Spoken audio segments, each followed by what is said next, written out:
이사야 13장에서 23장까지는 열방에 대한 심판을 선언하는 이사야의 예언입니다. 그런데 오늘 함께 읽은 이사야 22장에는 뭔가 익숙한 지명들이 등장합니다. 8절의 유다, 9절의 다윗성, 10절의 예루살렘, 너무나도 익숙한 지명들의 이름이 등장합니다. 그렇습니다. 이사야 22장 1절을 보면 환상의 골짜기에 관한 경고라라고 우리에게 알려주고 있는데, 여기서 환상의 골짜기는 남유다를 지칭하고 이사야 22장은 남유다에 관한 심판의 메시지를 담고 있습니다. 제가 강조하는 것 중에 하나입니다. 이스라엘이라는 이름이 구원을 보장하는 것이 아닙니다. 그러므로 이스라엘, 남유다 역시 하나님의 말씀을 외면하고 제멋대로 살아가면 하나님의 준엄한 심판을 피하지 못하는 것입니다. 제가 이사야 22장에서 주목한 것이 있습니다.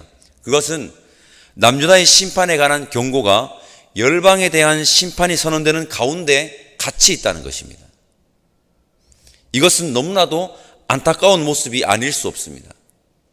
하나님의 가치를 보여주어야 할 하나님의 백성인 남유다가 세상과 똑같이 되었다는 것입니다. 세상과 똑같은 짓을 하다가 열방에 대한 심판이 선언되는 이 예언 가운데 있다는 것이 얼마나 안타까운 일입니까? 우리는 어떻습니까? 우리 역시 세상에 하나님의 가치를 보여주어야 하는데 세상과 별반 다르지 않게 살아가고 있지는 않은지 돌아보면 좋겠습니다. 이따가 살펴보겠지만 오늘 본문에 이방민족이 하는 짓을 남유다 백성들, 하나님의 백성들이라는 작자들이 똑같이 행하는 장면이, 아니 더한 짓을 하는 장면이 있습니다. 2절 말씀 우리 함께 읽어봅시다. 2절입니다. 소란하며 떠들던 성, 즐거워하던 고울이여, 너의 죽임을 당한 자들은 칼에 죽은 것도 아니요 전쟁에 사망한 것도 아니라. 아멘.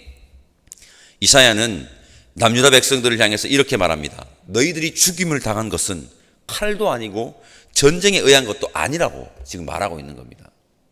이 말은 무슨 말입니까? 여러분, 우리의 인생의 승패는 얼마나 힘을 가지고 있느냐 없느냐에 있는 것이 아니라 어디에 있습니까? 하나님과의 관계에 있다고 이사야는 남유다 백성들에게 선하고 있는 겁니다.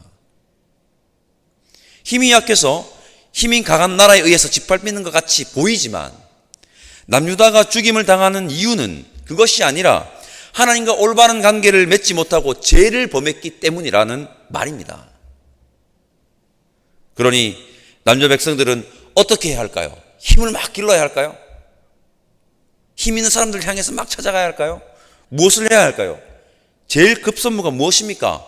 이사야 예언자가 알려줍니다. 12절 말씀 제가 읽어보겠습니다. 그날에 주만군의 여호와께서 명령하사 통곡하며 애곡하며 머리털을 뜯으며 굵은 배를 띠라 하셨거늘. 아멘.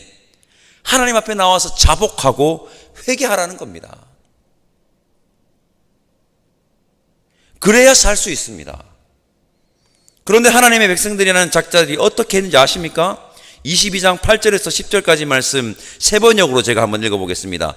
유다의 방어선이 뚫렸다. 그때에 너희는 수풀궁에 있는 무기를 꺼내오고 다윗성에 뚫린 곳이 많은 것을 보았고 아랫못에는 물을 저장하였다.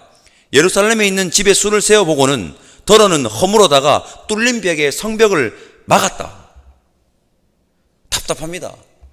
이게 도대체 무슨 짓을 하는 겁니까? 하나님의 백성이라는 작자들이 자신들의 잔꾀로 이 고난을 벗어나려고 합니다.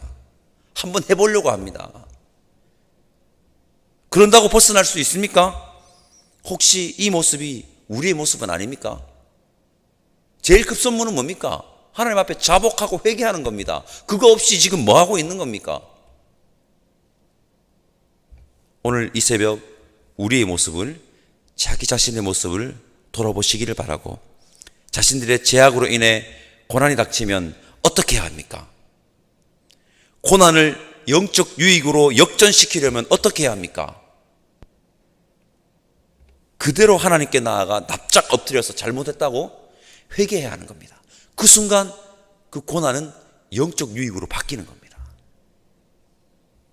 다시 한번 12절 말씀 함께 이번에는 읽어보도록 하겠습니다.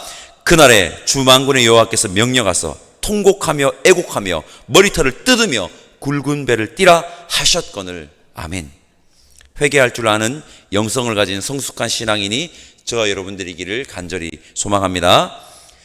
그런데 남유다 백성들이 얼마나 영적으로 무지했고 엉망진창이었냐고 하면, 이사야가 친절하게 회개해야 살 수 있다고 하나님께서 이사야를 통해서 알려주셨음에도 불구하고 남유다 백성들, 그 중에 남유다 지도자들이 어떻게 반응합니까? 13절입니다. 우리 함께 읽읍시다. 13절입니다. 너희가 기뻐하며 즐거워하여 소를 죽이고 양을 잡아 고기를 먹고 포도주를 마시면서 내일 죽으리라 먹고 마시자 하는도다. 이사야 21장에서 바벨론에 관한 심판의 메시지를 선언할 때 바벨론의 지도자들이 어떻게 했습니까? 똑같이 했습니다. 자신들이 어떠한 처지에 처할지도 모르고 파수꾼 하나 세워놓고 자신들의 막강한 군사력을 믿고 그냥 흥청망청 먹고 마쳤지 않습니까? 이사야 21장 5절입니다. 그들이 식탁을 베풀고 파수꾼을 세우고 먹고 마시도다. 너희 고관들아 일어나 방패의 기름을 바를지어다. 남유다의 지도자들은요, 한수 더 뜹니다. 죽으면 끝이다. 그냥 죽자. 죽기 전에 즐기기라도 즐기자라는 태도를 보이는 겁니다. 하나님의 백성들이. 뒷목을 잡을 일이죠, 이거는. 하나님의 백성들이라는 자들이 세상과 똑같은 것도 답답할 노릇인데 뭡니까? 세상보다 한술 더 뜨고 있지 않습니까? 죽으면 끝이다. 여러분, 이게 가장 어리석은 생각입니다. 죽으면 끝이다. 가장 어리석은 생각입니다. 죽으면 끝입니까? 어떻게 하나님의 백성이라는 자들이 이런 생각을 하고 인생을 허비하고 있는지 모르겠습니다. 여러분, 죽으면 끝이 아닙니다. 우리가 죽은 후 영원이 시작됩니다. 그 영원을 하나님과 함께 할지, 구약의 개념으로 수월에서 영원한 고난을 겪을지는 오늘 우리의 믿음에 달려 있다는 것을 여러분 기억하셔야 합니다. 예전에 학창시절 때 중학교 4학년 때입니다. 수학 선생님이 우리를 향해서 항상 하시던 말씀이 저는 항상 떠오릅니다.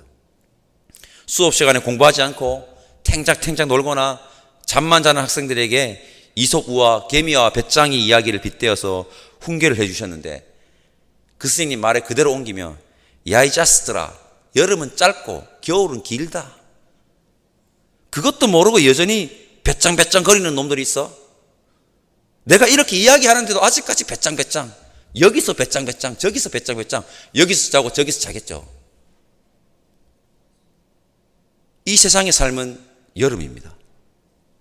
여름은 짧습니다. 우리가 죽은 후에 시작되는 영원한 삶은 겨울입니다. 그리고 그 겨울은 깁니다. 아니, 영원하죠. 우리는 배짱배짱 되면 안 됩니다. 지금 남유다 백성들 배짱배짱 되고 있잖아요. 지금 배짱배짱 거리면 안 되고 우리는 깨어 있어야 합니다. 준비해야 합니다. 하나님만 전적으로 의지하는 믿음과 삶으로 우리는 겨울을 준비해야 합니다. 그렇게 겨울을 준비하는, 영원을 준비하는 자들이 저와 여러분들이기를 간절히 소망합니다. 15절에서 25절에 예루살렘 궁중의 고위 관리인 셈나와 엘리야김이 등장합니다. 15절과 16절 말씀 함께 읽어볼까요? 15절과 16절입니다. 주 만군의 여호와께서 이르시되 너는 가서 그 국고를 맡고 왕궁 맡은 자 셈나를 보고 이르기를 내가 여기와 무슨 관계가 있느냐? 여기에 누가 있기에 여기서 너를 위하여 묘실을 팠느냐? 높은 곳에 자기를 위하여 묘실을 팠고 반석에 자기를 위하여 처소를 쪼아내었도다. 셈나가 지금 뭐하고 있죠? 자신의 묘실을 파고 있는 겁니다. 그 파는 것을 이사야 예언자가 강력하게 질타하고 있습니다. 셈나는 자신이 가진 권력과 위치를 이용해서 어떻게 사용했습니까? 사적으로 사용한 것이 확실합니다. 하나님은 정의와 공의의 하나님이십니다. 하나님께서 허락하신 사역의 자리를 사유화하여서 권력화시키고 그 권력과 위치를 이용해서 사적인 이익과 사적으로 활용하는 것을 하나님은 싫어하십니다. 이러한 행태의 일들이 우리가 사는 이 세상에도 얼마나 많이 일어납니까? 그렇게 자신의 자리를 권력화하고 그 권력을 이용하여서 사적인 이익을 추구하는 자가 그리스도인이라는 이 소식이 접할 때는 너무나도 안타깝고 부끄럽습니다. 우리 잘 살아야 됩니다. 우리가 먼저 잘 살아야 된다는 겁니다. 바랍니다.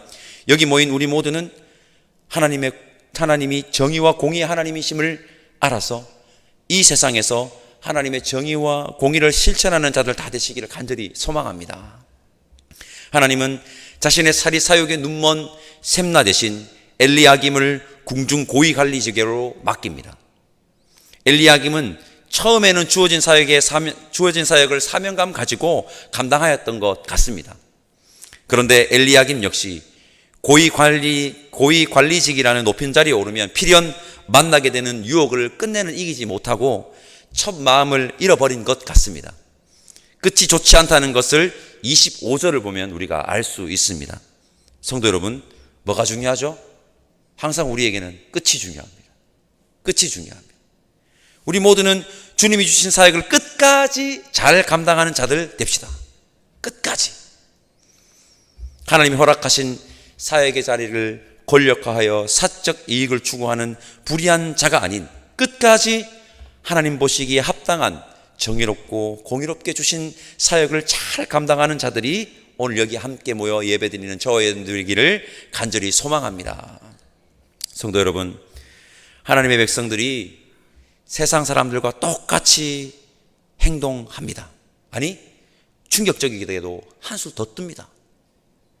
인생의 승패가 하나님과의 관계에 있는지도 모르고 자신들의 죄악으로 인해 고난을 겪는지도 모르고 자신들의 잔꾀로 그 고난을 한번 벗어나 보려고 하고 급기야 뭐라고 하고 있습니까? 그냥 죽자.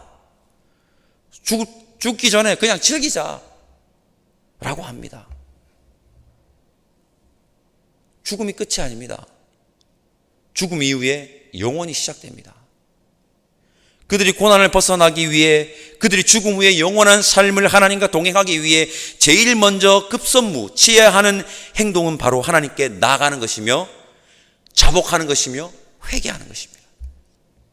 회개함으로 하나님 앞에 나아갈 때 그들에게 닥친 고난은 뭐가 됩니까? 영적 유익으로 역전이 된다는 겁니다. 그렇게 오늘 새벽 기도에 참석하여 함께 예배드리는 우리 모두는 불의한 자가 아닌 하나님이 주신 사역을 정의롭게 그리고 공의롭게 끝까지, 중요한 거 뭐죠? 끝까지 완수하는 사명자들 다 되시기를 간절히 소망합니다. 기도하겠습니다. 하나님 감사합니다. 오늘도 우리는 이사야 말씀 앞에 섰습니다.